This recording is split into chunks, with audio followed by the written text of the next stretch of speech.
Let's see. Let me share my screen.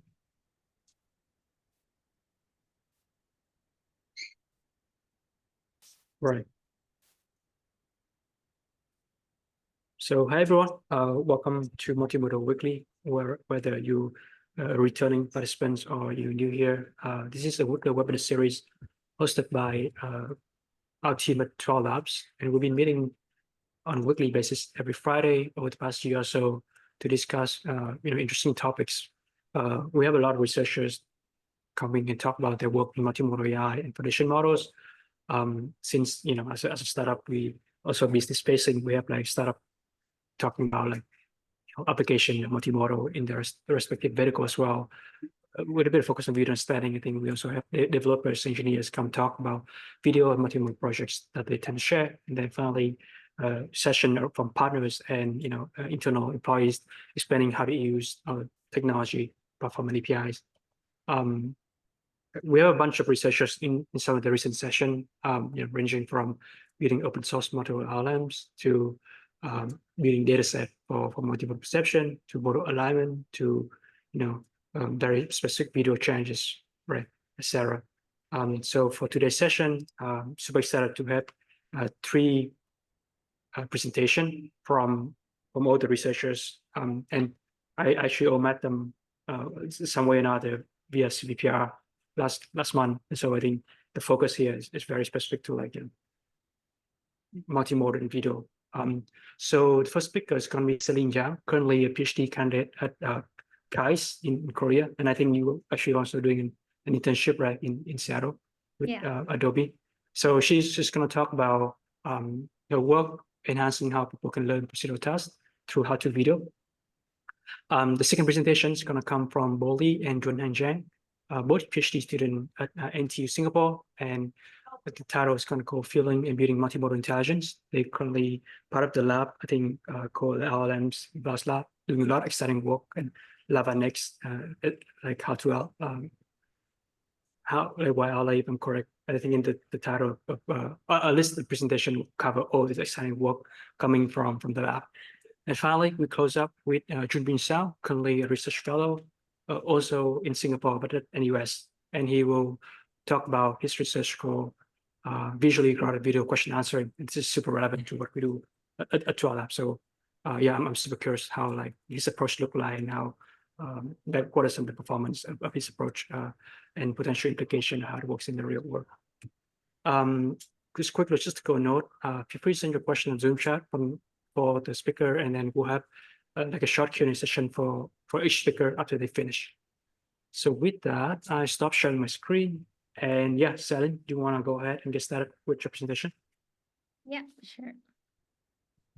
I'll share my screen too.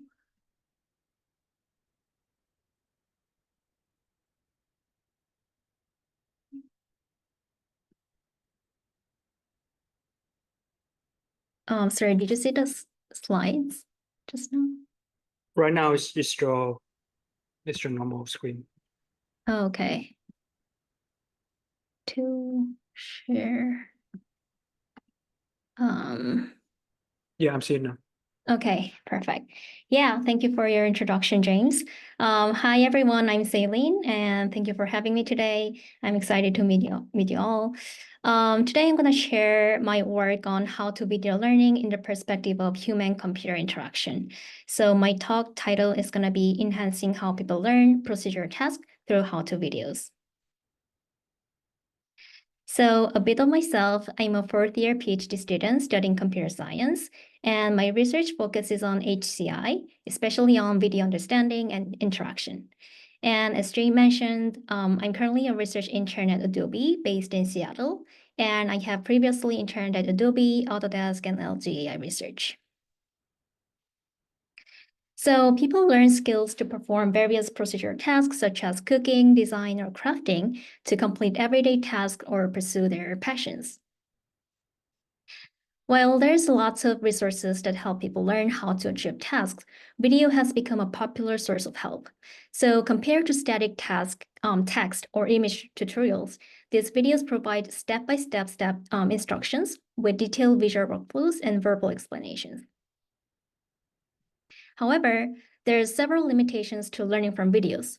First, it's difficult to skim through and navigate them, and it makes it hard for users to find specific points of interest. Also, since videos are created for a broad audience, it is hard to receive kind of personalized support.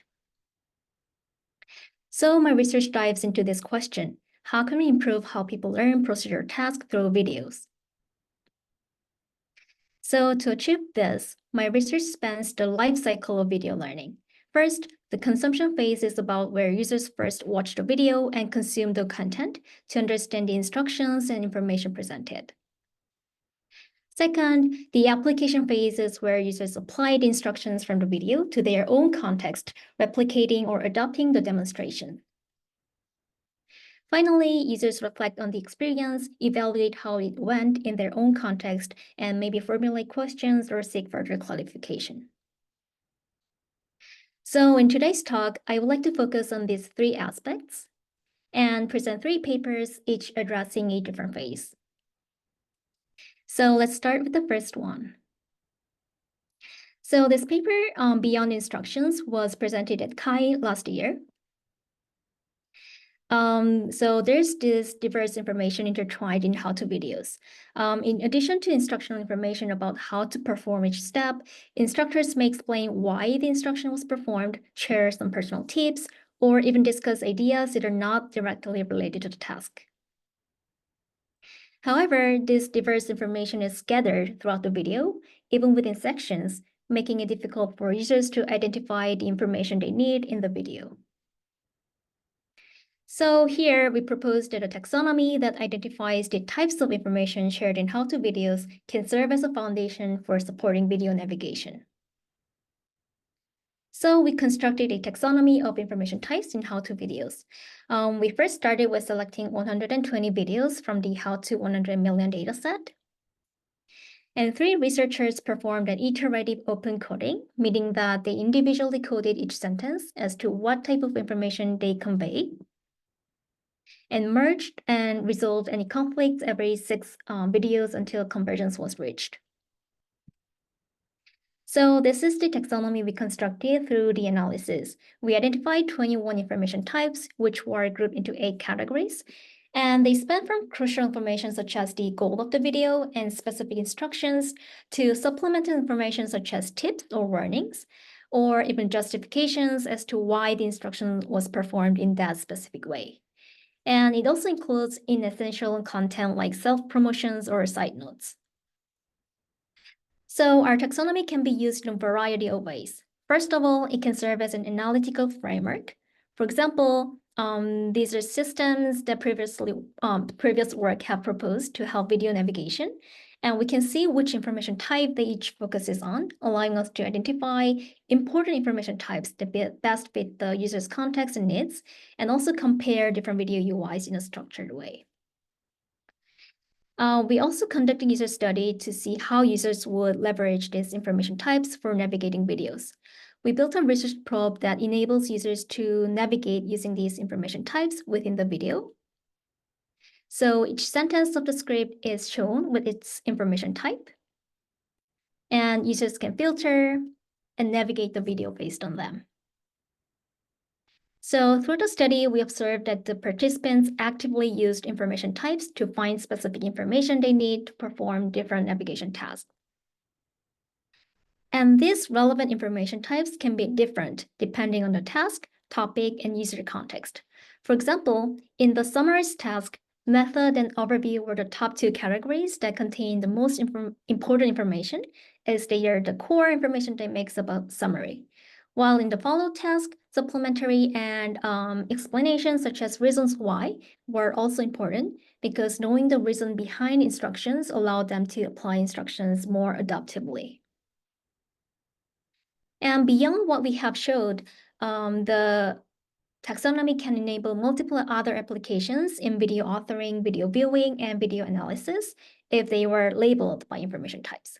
For example, it can foster cut edits to only focus on specific information types of the video, and it can also help users make an informed decision when selecting videos to watch. And it also enables structural comparison between multiple videos. So we release our dataset in the link below. So we hope we can open up many interesting applications in this space. Now let's move on to the second phase, which is application. Here, I'll talk about SoftVideo, which was presented at IUI. And this paper particularly focuses on software tutorial videos like Photoshop. When following a tutorial video, users often watch instructions and apply them to their own software by going back and forth between the two. However, this frequent switching between the two can incur cognitive overhead. Users need to constantly compare to see if they are following correctly and make sure they are not missing anything from the video. So to address these problems, we present SoftVideo, which provides useful information by tracking users' progress on both the video and the software. We achieve this by using the history log feature of Photoshop that updates the user log in real time. So this is a kind of demo video of the system. So users can see the video like timeline here while they are working on their own software. So first of all, SoftVideo provides the difficulty of each step through a number of icons on the timeline. So we defined 6 measures that portray the difficulty of each step, such as time spent to complete a step or the number of backward jumps. We calculated these measures for every step and show those exceed the third quartile of all steps through the icons. Next, we also provide information on step relevancy. Here, we define relevant steps as previous steps that users followed again in order to complete the current one. So it kind of gives an idea of what steps you might want to do or visit again if you're struggling at the current step. Lastly, we give users real-time feedback on their progress. We let users know if they successfully completed a step or not, and notify them if a certain step was not performed on their application. We also detect the moments that when they are stuck by comparing their progress to the collective interaction data we use to calculate the difficulty measures and provide help if needed. So to calculate step difficulty and relevancy, we collected interaction data logs across 2 Photoshop tutorial videos. In total, we collected 120 logs, which are composed of video interaction logs such as play, pause, and jump, and software usage logs, which are actions done on the software. We then deployed our system and conducted user study. Participants appreciated that real-time feedback allowed them to keep track of their progress and identify mistakes or subtle steps that they might have missed. And the step difficulty information allowed them to plan their behavior and level of concentration, such as putting fingers on the spacebar in advance, or be prepared to focus more on when they face difficult ones. And it also helped them feel safer and provided hints when they struggle. And the step relevance information allowed them to acquire the general knowledge of software by looking at which steps are frequently related to each other. So through this research, we proved that synchronized interaction data of both tutorial content and target application allows for more accurate inference of the user's current state, which can then lead to providing more adaptive support. And we believe that the same concept can be applied to physical how-tos such as cooking as well. Now let's move on to the final phase, which is reflection. So here I'll talk about the paper YTCommentQA, which was presented at AAAI this year. And this paper studies VideoQA, which is also, I believe, relevant to the third talk later today. So yeah. So after users watch a video and apply the content to their own context, they may reflect on the material and come up with some questions or seek further clarification. To provide answers to questions users have about the video, a number of computational models have been developed for VideoQA tasks. However, they are primarily trained on questions that are either manually or automatically generated from the video content, producing answers from within the content. But in real-world situations, users may pose questions that go beyond the video's informational boundaries.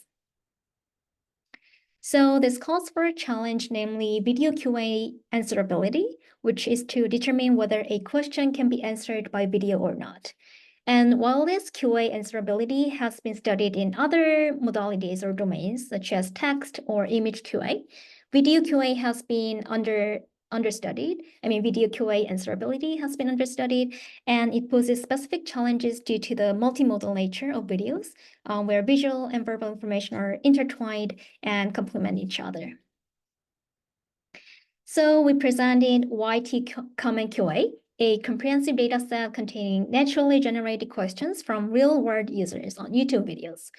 So it contains questions as well as answerability information with required modality to answer, and answer segments if answerable.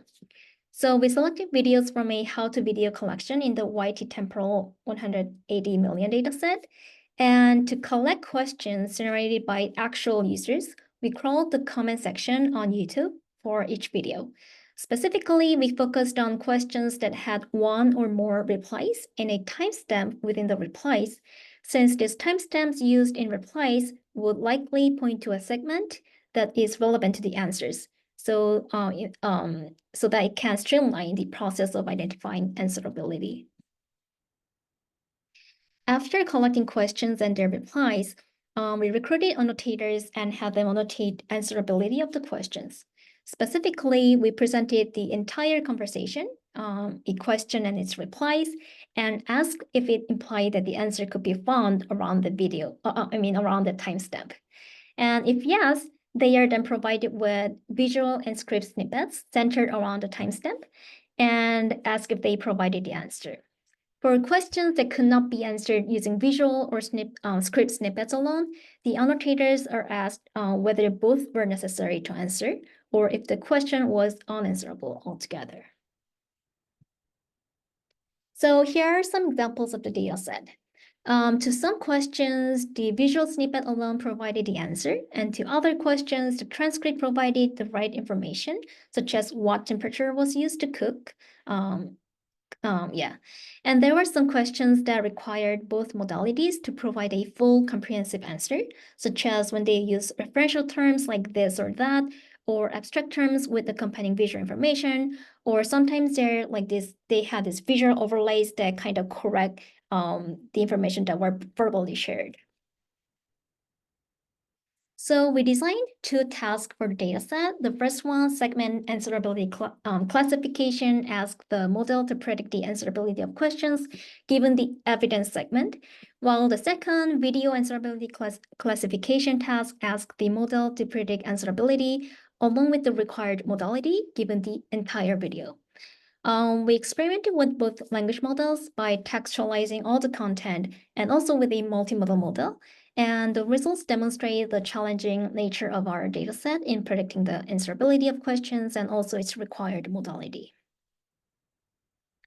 So we hope our work will encourage research on a deeper understanding and reasoning of multimodality in videos, where the verbal and visual aspects complement each other. So to summarize, I have shared about my 3 research projects spanning users' video learning cycle. And moving beyond, these are the questions that I'm actively seeking these days. How might we detect and infer tacit knowledge in videos that is hard to capture or not explicitly shared? And also, how might we support multi-video interaction beyond single video interaction? So that's the end of my presentation. So thank you for listening, and I'm happy to take any questions. Yeah, thanks a lot, Saelyne. I really appreciate you working over all these 3 works, and I think it's really cool to see more focus on the data set construction, the taxonomy construction side of things, right? Than the modeling aspect of research. Pranay actually got 2 questions in the Zoom chat. The first one that he asked is, could you explain the process that resulted in the particular taxonomy in the first work beyond instruction? Oh yeah, so you mean the actual process to finalize and come up with this taxonomy? I think so. Yeah, that's a very good question. So I briefly explained the overall process of taxonomy construction. So we first started with selecting 120 videos from the How to 100 Million dataset. So we selected 10 videos from each of the 12 categories in the dataset. And then sorry. Yeah, and then we transcribed all the sentences in the videos, and each sentence was coded by each author of the 3 authors. So by coding, it means it's to extract the common theme or concept that sentence is conveying. So for example, like, hi, my name is Saelyne. It could be some kind of like introduction or greeting. So yeah, this was the like individual phase where 3 of our authors coded each sentence.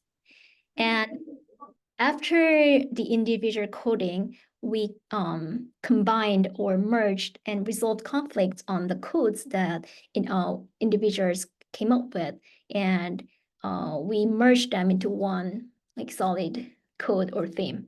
So yeah, that's how this 21 types of information was finalized.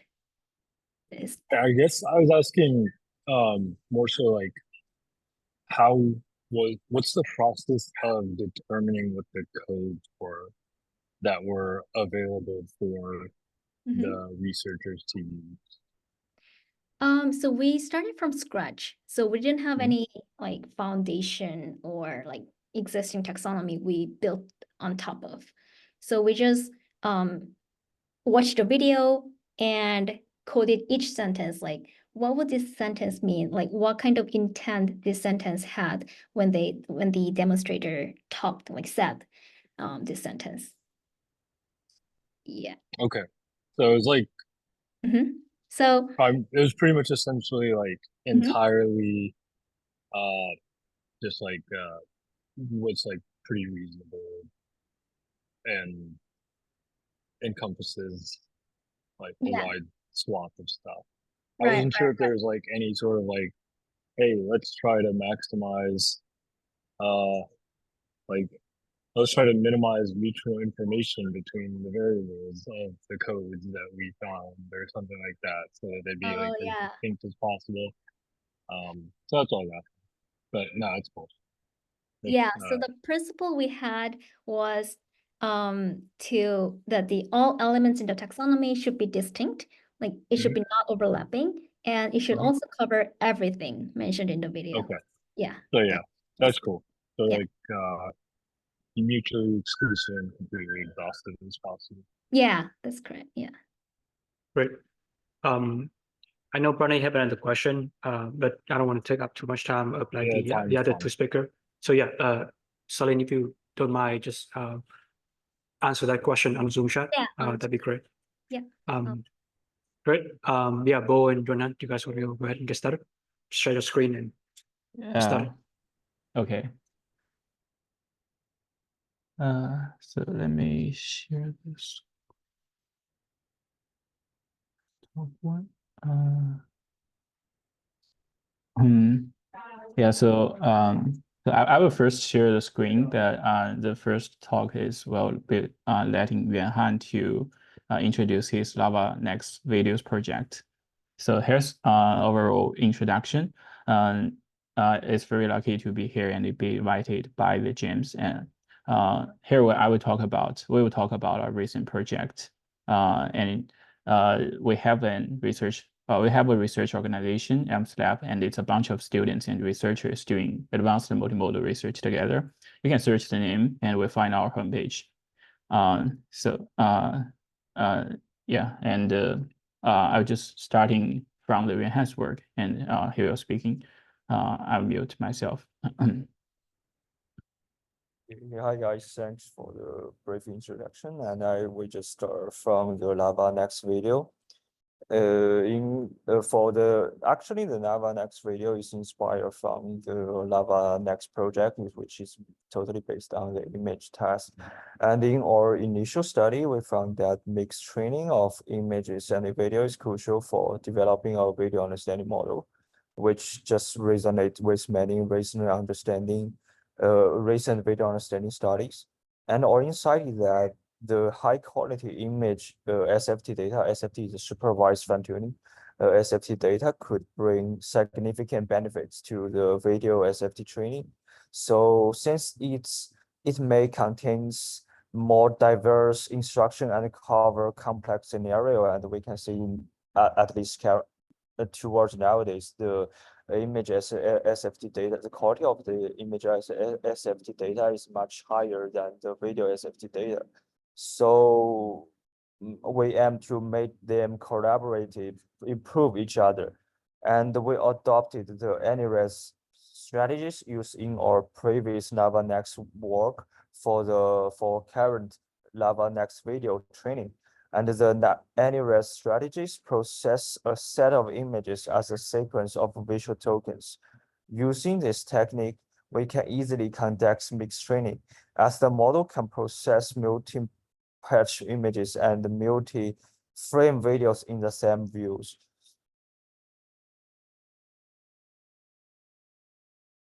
Okay, and referring to the insights from the LMs SFT data collection, and as we have said, we found that currently there are lakes of the high quality SFT video data. So we have roughly under analysis and clean more than 17 video data sets, which consist 8 classification and 18 QA and 34 caption data sets for summarization.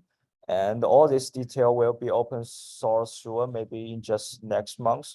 And the following table just displays the components of the material used in our data collection process. And then we can get the currently LLaVA-NeXT video model. And we can see that recently we just try to say or the ability of our LLaVA-NeXT video model, and we use the recently very popular video MME data leaderboard to see its ability.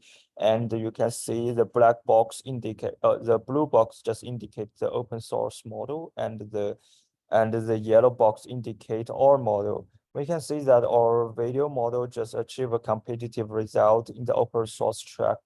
And actually, our model is continuously being updated, and you can see the 34B model showing this table was training at the beginning of this month. However, currently our recently 7B model can already achieve this performance, and this week we just developing a new 32B model, and we believe its performance will just outperform the Vela 1.5 and become maybe the best open source video understanding model, at least at the video MME leaderboard. And here we just show some like interesting qualitative performance by compare some results of our model and the Pegasus 1, which is also very great model from 12 Labs. And the red just indicates some hallucination, while blue indicates some interesting description from our LLaVA-NeXT model. And we can say that our model can just accurately recognize the face emojis in the video, and it can also accurately describe what happened in the video without the hallucination. Yes.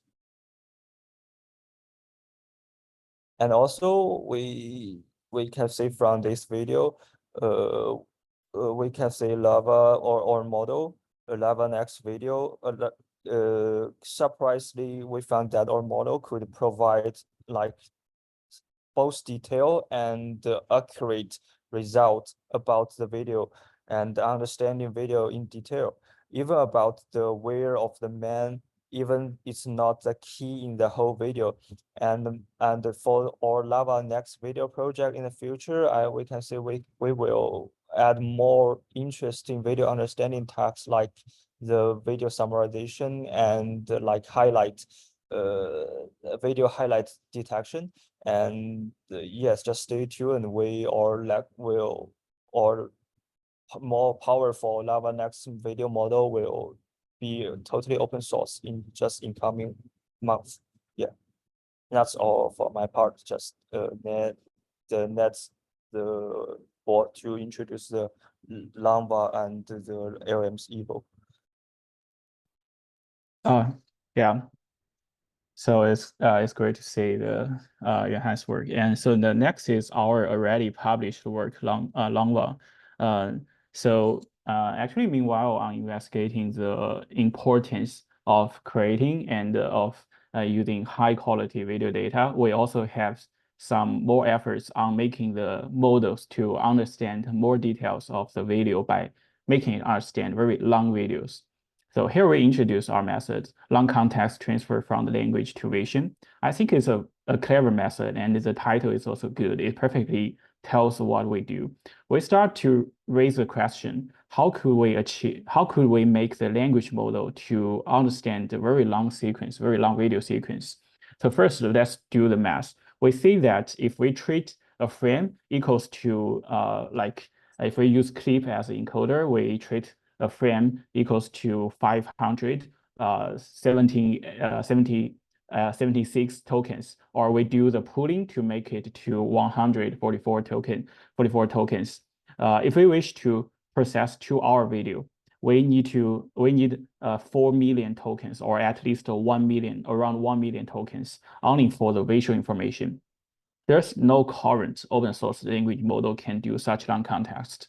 And for commercial models, I think only Gemini can do such long context, long videos.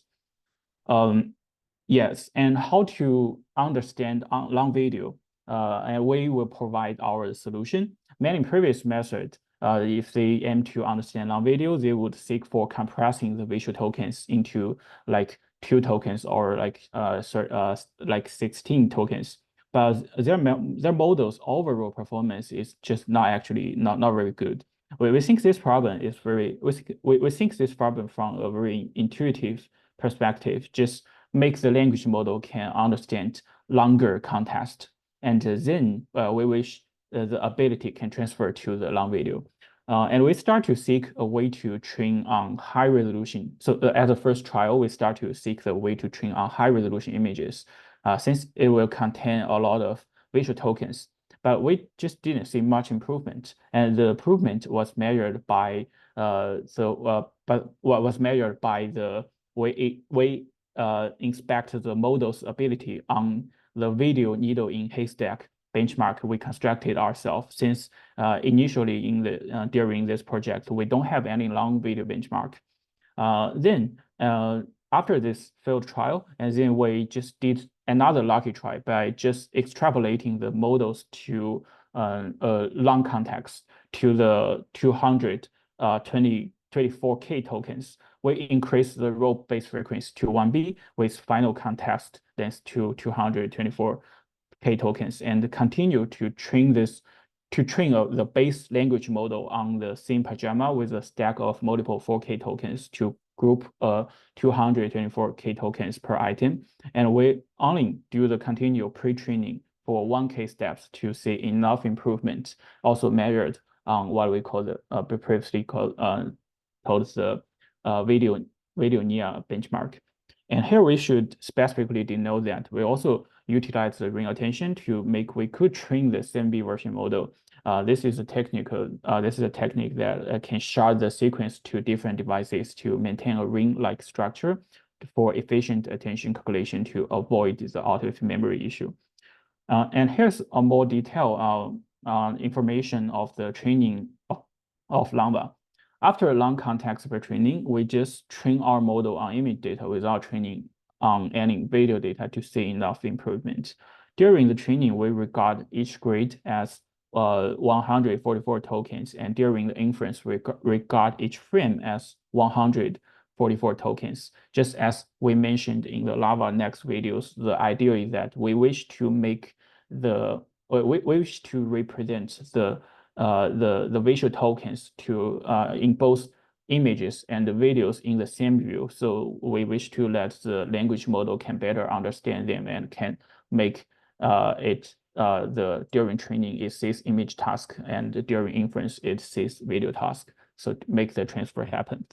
And here we should point out that there's also a new strategy we used in LongVA. It's called UniRes. Different from previous versions LLaVA-NeXT AnyRes strategy, we remove the base feature, the overall look of the image, the base feature of the image during training on high resolution images to also it's aimed to make the representations more unified with videos. And this is our previously mentioned that we first constructed the video needle in the haystack benchmark. And we construct the benchmark by inserting a random image into a long video and ask the question about the image itself. We insert the image to the different level of depth and in videos with different lenses. And you can see that our LongVA model could largely address the issue of retrieving key information from a long video, comparing with our previous strong video model, LLaVA-NeXT video. And I think it's the first open source multimodals can do such things. And here's a benchmark performance. The first table shows also the performance on video MME. So we widely adopted as a video evaluation benchmark because just in Twitter, even Jeff Dean tweets about the video's MME's results for Gemini.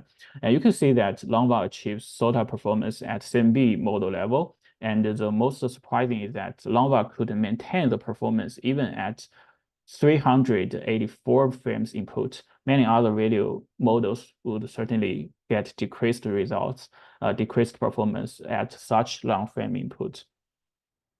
And we also benchmark on images. We can see that LongVA could maintain the good performance on many image benchmarks, and especially we find LongVA achieves pretty high performance on infographic VQA.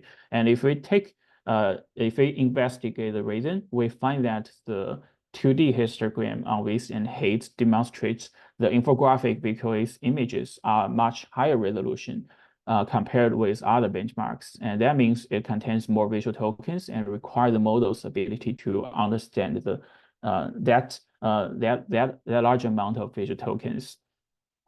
Yeah, and after introducing our multimodal models, I would also like to spend some efforts to introduce our backend framework, LMMs-Eval, and all the efforts, also including the LLaVA-NeXT image model, LLaVA-NeXT video model, and our LongVA and our other incoming works.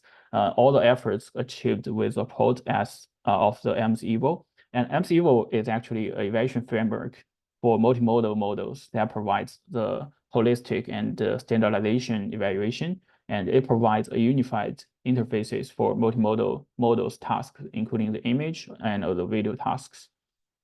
And the holistic evaluation is necessary to better reflect the model's true performance, and more evaluation would help us to better know the advantages and disadvantages of our trained models, whether you need to release it to public to demonstrate your model's superior performance or keep it as an internal development metric. We wish to know more aspects from our model's behaviors by evaluating on more benchmarks.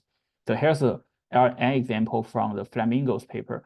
It was once the state-of-the-art level multimodal model, and I think it first achieved the 15 SoTA results out of total 18 benchmarks across image and video tasks.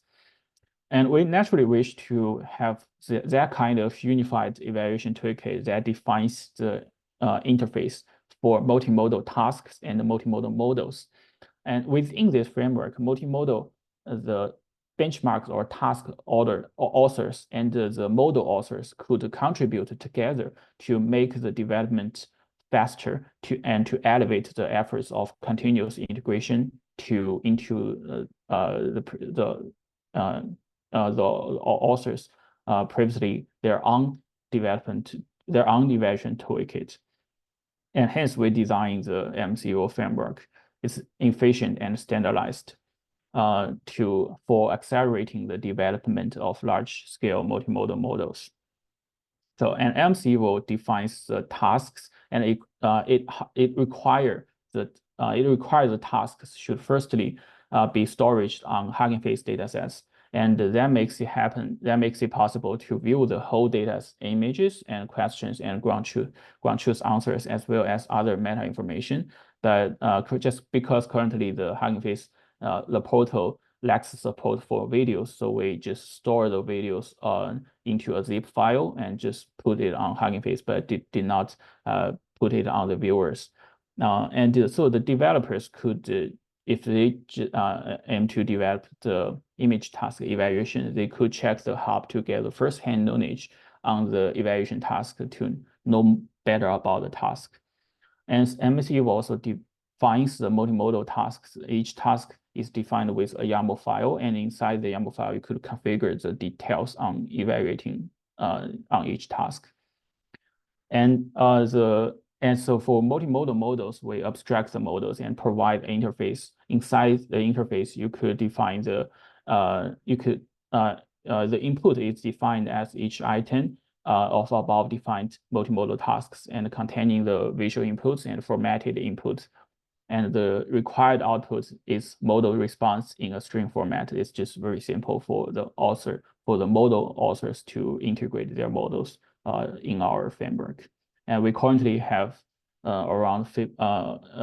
surpassing the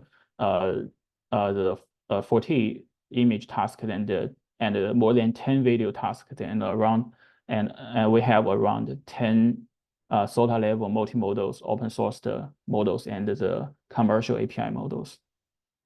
And yes, we designed it to be frustratingly simple to use. It's one-line installation and one-line evaluation. You don't have to prepare the evaluation task. You just check the YAML config and just check the generations arguments, then one command and with the results. And after evaluation, we also provide the detail logs to check your model's response and other related information. So here's an example. If the evaluation requires the GPT-4 as a judge, we also record the GPT's scores and response for analysis purpose. And during the release, we have achieved around 10K stars or around 1K stars on the GitHub and many PRs from the community. The developers are from the many companies and from the other famous universities, and they have integrated their benchmarks and models into our framework. And here's, I should also mention this important page on an overview of the LMMs-Lab projects. I listed the main authors and the core contributors here. If you have any more questions, you could just contact the authors by searching their name on the internet. I guess they will have a profile, and they would lovely to help to respond. And so LMMs-Lab is a research organization that groups brilliant students and supportive senior researchers and professors. We aim to contribute to the most advanced multimodal research to the community. Yeah, and that's my awesome. Yeah, I thought, well, this is extremely comprehensive and obviously like super like high performing work, bringing the source model that rival commercial model. I think let's see, maybe we have time for one question, and then we'll move on to the final speaker. But just one note, I think my personal opinion is the LMMs-Eval framework is very valuable for the community. I think obviously the NIP evaluation is definitely like important for multimodal models. So we would love to work with probably JLab to evaluate some of the commercial model from JLabs in the framework as well. Just to kind of benchmark ourselves against open source and other models. And then probably the one question that I can ask is from Pranay. So he asks, could you motivate why it's important to have models that can detect needle in the haystack information? I think this refers to the LongVA work that proposed the visual needle in the haystack benchmark. Very few frames in videos, and this could be useful in. Okay. So let's back to the page. This important message here is that although we evaluate our models like at around the 200 or 300 frames in like evaluation tasks, but in this video near benchmark, you can see that we actually directly send each frame into the model. It's at 1 FPS. So each frame is sent to the model, and we aim to let the model can perceive each frame. Yeah.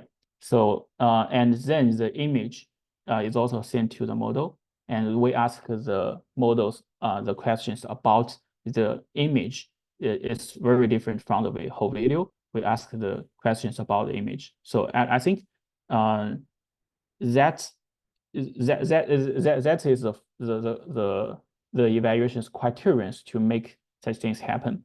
And so so this is first. And the second about the reason why the model motivate on why it's important to have the models to detect. Yes. So our motivation actually is to so firstly it's very just not that complicated. We just aim to figure out how models like the Gemini can do such long context. And there's currently no long video understanding benchmarks, and especially need and ask the questions about the very details of the videos, like just you mentioned the very few frames.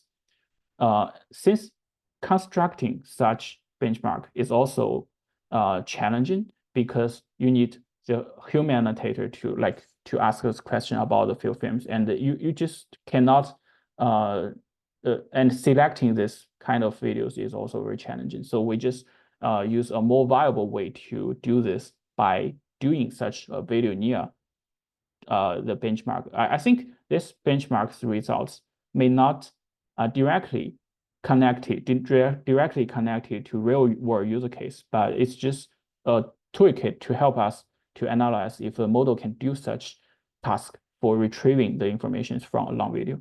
Yeah, so that's the overall motivation. Yeah, that's a great analysis. Yeah. Mm-hmm. Awesome. Yeah, thanks, Bo. I really appreciate you going over your work.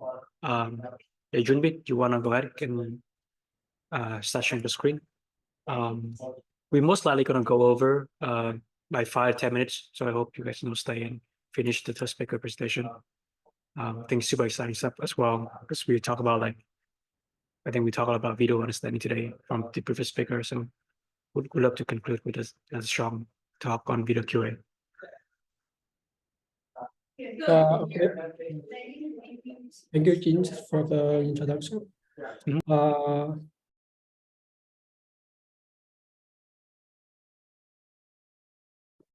Okay, hello everyone. My name is Junbin Xiao from National University of Singapore. I'm very glad to be here to introduce our CVPR work this year, which is visually grounded VideoQA.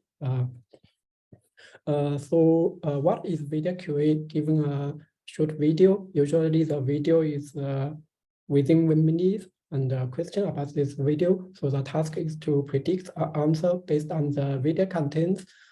So according to the task setting, there are 3 different kinds of QA method or settings. The first is generation, which is to generate the answer word by word. This is very popular in the large language model area, and usually the generated answer is evaluated by using large language models such as GPT 3.5 and GPT-4. Also for beta evaluation, multiple choice QA is very popular. So in this setting, each question will be provided with several candidate answers, and the models only need to pick the correct answer. There's also classification based open-ended QA. So in this setting, each answer is treated as a class or category, and the task is to classify the question and the video pair into a predefined answer sets. In this work, we focus on multiple choice QA for its popularity and beta evaluation. So here's a brief overview of the VideoQA technical evolution based on the NExT-GQA leaderboard. And there are 3 stages following the the advancements in the vision and the language representation models. So in the first stage, we have wrestled and RNN to encode the video frames and the question words into the embedded space, and then do some kind of cross-model interaction and aggregation to do answer prediction. Then in the second stage, we have large-scale pre-training and small language models such as BOT and robot, which enable us to fully fine-tune the language model and the target VideoQA datasets to achieve performance improvements. So currently, we are in the third stage. We have basically we have large-scale pre-trained vision encoder like CNIF VIT and the frozen large language model, such as LLaMA and GPT-3. So we can see the performance get higher and closer to the human performance. So video large language models are powerful in VideoQA, but a question is that do they truly understand the videos well? So with this question, we do some kind of preliminary studies, and we found, for example, a pure large language model without any vision input, they can answer a lot of questions. For example, for these two questions, they can correctly answer this question based on common sense. But this question as human, at least for me, is very hard to tell which one is the correct answer if without seeing the video. But the current language model, for example, GPT-4, it can answer this question without the video. So this is the cases where a pure language model that helps in your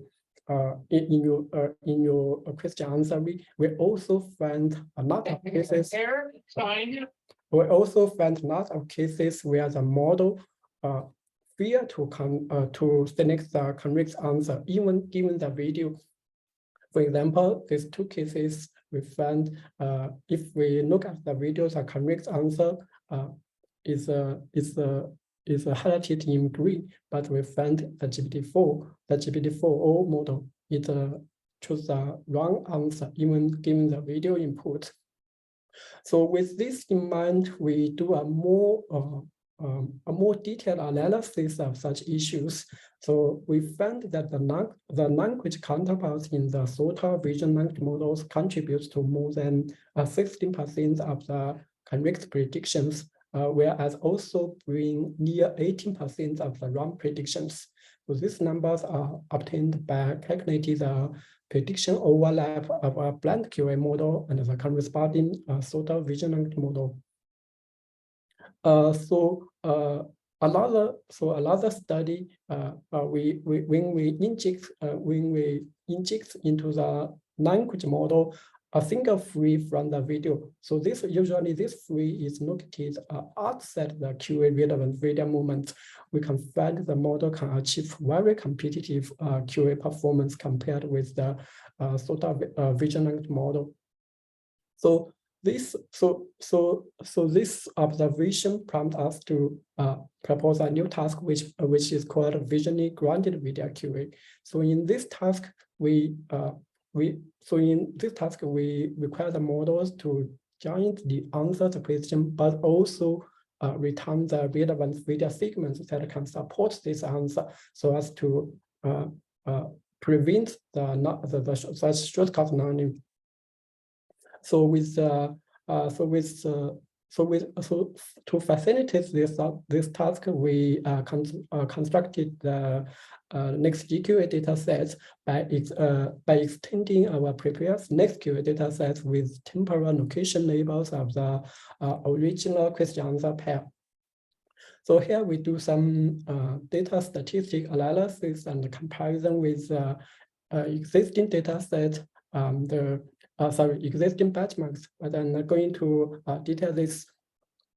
Here we just to emphasize that this benchmark it highlights the visual evidence grounding. So we introduce a new evaluation metric, which is intersection over the prediction instead of the unit, because we think usually to support an answer, a single free or very short video clip is enough to tell the correct answer. So with the NExT-GQA benchmark, we examine a series of vision language models from mainly two groups according to their architecture. So the first is a stack style transformer architecture, and the second is dual style transformer architecture. So since these models they cannot perform vision grounding, so we further explore three approaches. These approaches are either designed for analysis vision grounding of VideoQA models or for performance improvement. So the first is a post-hook analysis of the temporal attention of the corresponding VideoQA's prediction. So in this model, we just based on the temporal attention of the model's prediction to estimate a temporal, the most negative ring that leads to this prediction. But this method cannot do not affect the prediction performance. So we further propose a naive Gaussian mask learning method to achieve temporal grounding. So basically, in this method, we learn a Gaussian distribution along the temporal dimension of the video, and during training, then during inference, we just based on the Gaussian confidence interval to estimate a temporal boundary that supports this answer.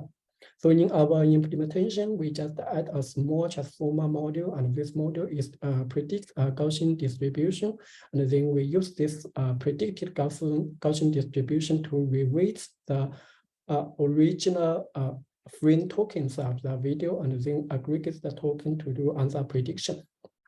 So by this way, we can learn jointly for QA and learn the Gaussian distribution for grounding.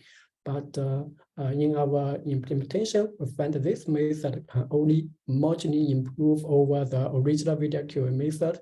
So we further have the Gaussian plus method. Here, plus means we add a auxiliary objective function. So on the original VQA function, objective function. So this function basically reinforces the correspondence learning between the question and the relevant video segment in a contrastive manner.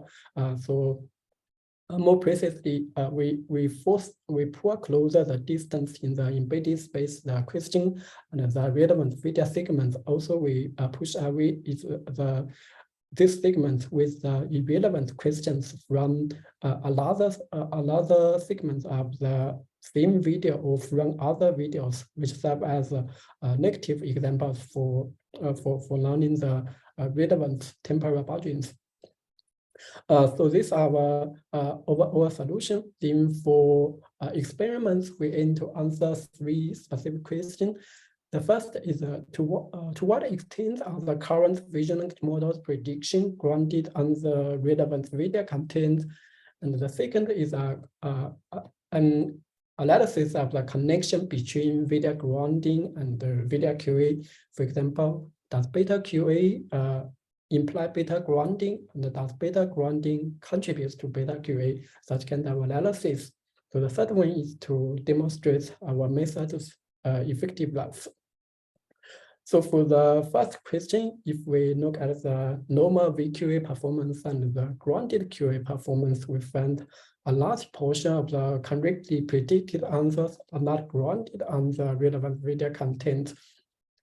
And if we look at we further analyze the reasons, we find the predictions are seriously relied on the language shortcut and the superior vision language correlation, because we find a blunt QA counterpart of the original VideoQA model can maintain more than 18% of the performance. Also, when we injected into the vision-linked model with an irrelevant video segments, we find the performance only marginally decrease over the original VideoQA performance. So which means the models are actually do not need to localize the question in the video for answering. Actually, any frame from or any segment from the video can help do the prediction. The third one is a comparison with QMA performance. We find QMA can correctly answer the question, also precisely localize the visual evidence. So for the second question, does beta QA imply beta grounding? When beta QA is not necessarily established on beta grounding, and the results vary among different architectures. For example, if we look at the template and the frozen by LLM in NUS treating tool. We find the frozen by element is QA accuracy significantly surpass the template, but if we look at the grounding accuracy, it's even lower than the template method. So which means beta QA is not necessarily established on beta grounding. But if we look at the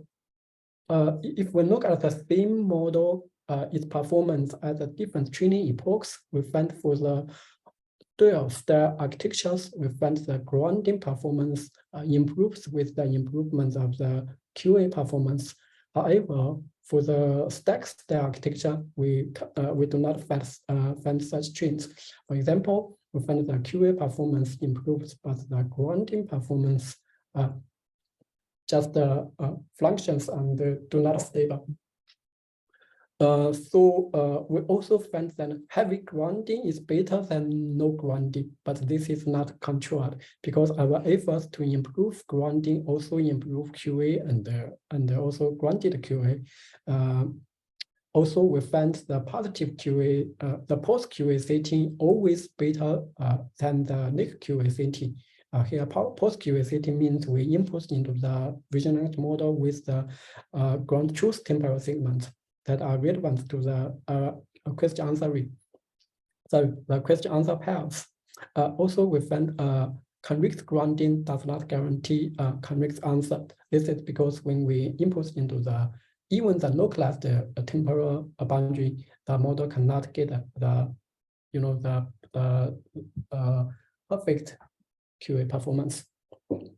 So we finally validate that our Gaussian mask solution can effectively improve QA and grounded QA, especially on a subset of questions that necessitate video grounding and temporal moment and more to find the relevant moment. So to analyze such effectiveness, we find our Gaussian mask method brings convenience to determine the temporal boundary and thus improve grounding. Also, we find the Gaussian plus, the added video question auxiliary objective function helps to find the question relevant answer when the standalone answer appear multiple times in the video. So to better understand, we have an example here for this video and this question. What did the girl do after she took the green ball? And the answer is stand up. So in this video, the baby girl actually stand up multiple times, but only the Gaussian plus method is correctly identify the moments where the girl stand up after she took the green ball, and other method look like the other moments that the girl stand up, but not related to the question after taking the green ball. So this is why the Gaussian plus method effective. So we also made other observations, and we found that the questions that evoke the local video moments are usually harder to answer than those asking the global video content. And also, we find the cross-modal pre-trained representations are generally better than the unimodal pre-trained one in both QA and grounding.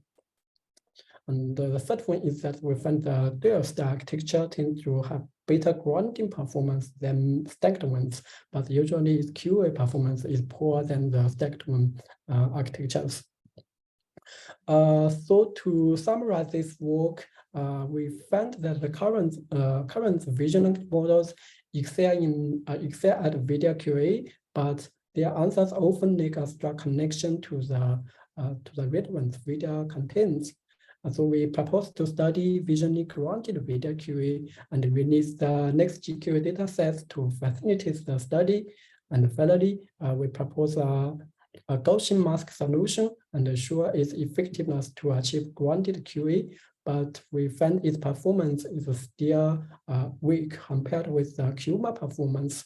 So we ask for more efforts and attention on the vision quality problem of the vision models. So we release our data sets and the code in the GitHub. So if you are interested in this work, welcome for any discussion. Welcome for this. Awesome. Yeah, thanks, Junbin, for talking about your work. Now I'm curious, like how some of the model like LLaVA-NeXT video or like LongVA, right? That Bo just mentioned earlier gonna do on this evaluation data set. Let's see. Any question for Junbin before we close out?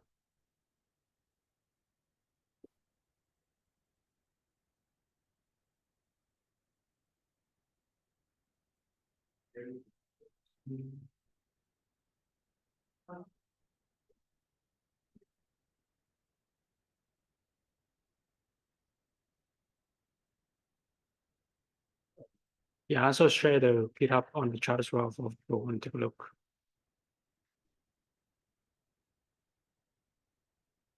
Great. Well, I mean, if there's no question, I think we can close out the webinar. Thanks everyone for making the time today. I think I guess 10 minutes past. Next time I'll probably schedule another 15 minutes just to buffer time. Because, there's a lot of engagement and the speakers. It's great. So thanks, Saelyne. Thanks, Bo, Yuanhan, Junbin for making the time today and sharing your really interesting work with our community. The recording of this webinar will be available on the YouTube channel of LLabs probably within like 2 weeks, and I'll be sure to share with you so you can distribute that within your network, professional network, and network as well. And yeah, again, I run this session on a weekly basis, so I think at least for the next 2 months, there's a bunch more like researchers who's gonna come in and talk. So yeah, if you find this interesting, we'll likely have you rejoin us again in the subsequent session. Thanks, Ron. Okay, thank you, James, for invitation. Thank you. Bye. All right, thanks. Bye.